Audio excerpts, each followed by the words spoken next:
আসসালামু আলাইকুম সবাইকে, আশা করি ভালো আছেন। আল্লাহর অশেষ রহমতে আমি ভালো আছি।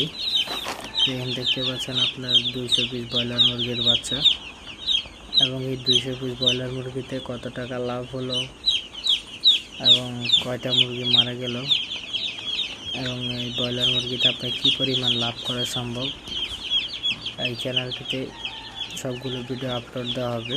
যেহেতু আজকে প্রথম দিন, সেহেতু ওই পরিমাণে ওষুধ ইউজ করা হয়নি, শুধু আপনার আর গ্লুকোজ যেটা ওইটা দেওয়া হয়েছে, কারণ বাচ্চাগুলো অনেক দূর থেকে আসছে।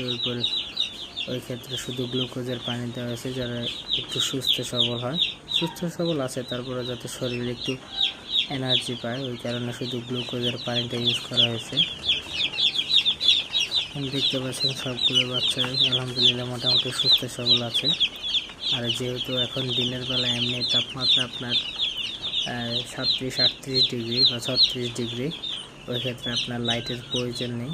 তো যারা এই তাপমাত্রায় মুরগি কিনবেন তারা এই জিনিসটি লক্ষ্য রাখবেন, যাতে দিনের বেলা লাইট না জ্বালান। যদি তাপমাত্রা বেশি থাকে, দেখা গেছে অতিরিক্ত তাপমাত্রায় মুরগি মারা যাবে। রাতে যখন তাপমাত্রা 28-29 হবে, তখন একটু লাইট জ্বালাবেন। দেখতে পাচ্ছেন খুবই সুন্দর মুরগি। তো এখানে 200 পিস আপনার ব্রয়লার মুরগি হলো নারিশ কোম্পানির। দেখতে পাচ্ছেন নারিশের প্যাকেট। ওদের খাওয়ার মুরগি বা যে খাওয়ার বলেন মুরগির, দুইটাই ভালো। তো আশা করি ভিডিওটি